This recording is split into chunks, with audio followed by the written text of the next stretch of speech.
অনেকেই আমাদের কাছে এসে প্রশ্ন করেন, স্যার আমার গ্যাস্ট্রিক হয়েছে।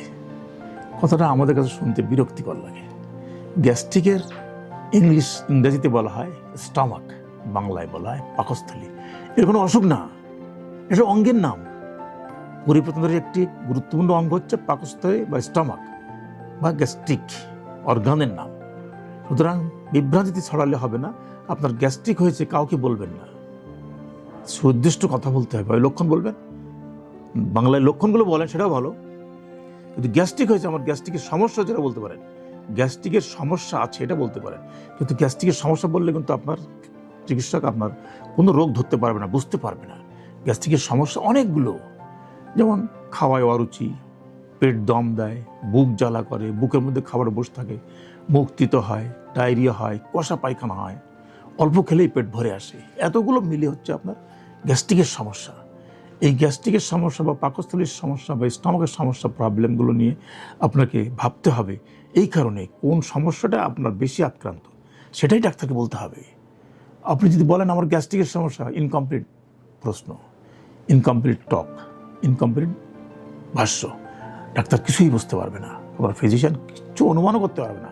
গ্যাস্ট্রিকের সমস্যা সুনির্দিষ্ট অভিযোগ আপনি বলার পরে তখন উনি আপনাকে পাল্টা প্রশ্ন করতে পারেন যে আপনার পেটে ব্যথা হয়, কতদিন থেকে হয়, কতক্ষণ থাকে, কতদিন থেকে ভুগছেন, কতক্ষণ থাকে, কয়দিন পর পর হয়, কতবার হাসপাতালে ভর্তি হয়েছে।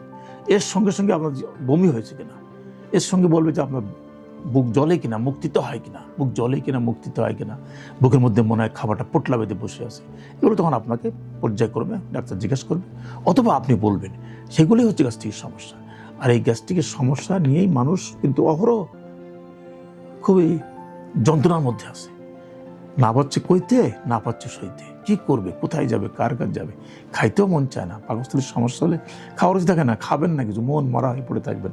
সামনে টেবিলে সবাই বসে খাচ্ছে আর আপনি কিনারে বসে বসে তাকিয়ে তাকিয়ে দেখছেন, হারে কি সুস্বাদু খাবার, খাইতে পারছি না। ওই খাবার যদি আপনি ওই প্রবলেমে থাকা অবস্থায় খান, তাহলে কিন্তু ওই প্রবলেম আবার আরও বাড়বে। অনেকে বলে যে না খেয়ে থাকো, না খেয়ে থাকার একটা ভালো পদ্ধতি। যখন আমার গ্যাস্ট্রিকের সমস্যা হবে, না খেয়ে থাকবেন, দেখবেন আস্তে আস্তে ও শান্ত হবে। যদি না হয় তাহলে আপনি আপনার ফিজিশিয়ানের কাছে, চিকিৎসকের কাছে যাবেন, তাকে বলবেন। তাকে সে যদি বলে যে আপনার এন্ডোস্কোপি করতে হবে, করবেন, রোগটা নির্ণয় হবে। রক্ত পরীক্ষা করতে বলে তাহলে করবেন, রোগ নির্ণয় হবে, তখন সে আপনাকে সুচিকিৎসা দেবে। এই যে সমস্যাগুলো, এগুলোকে, অসুখগুলোকে আমরা বিভিন্ন নামে নামকরণ করে থাকি। যেমন অনেকে বলি, অনেক সময় বলি acute gastritis, chronic gastritis, acute inflammatory condition স্টমাকের, মানে সদ্য আপনার পাকস্থলীতে প্রদাহ তৈরি হয়েছে। ক্রনিক গ্যাস্ট্রাইটিস মানে দীর্ঘদিন ধরে পাকস্থলীতে প্রদাহ তৈরি হয়ে আছে। ইরোশন, অনেক সময় বলে ইরোসিভ ডিউডেনাইটিস, ইরোসিভ গ্যাস্ট্রাইটিস, এগুলো বলে। এগুলো ডায়াগনোসিস। গ্যাস্ট্রিক আলসার, এগুলো ডায়াগনোসিস।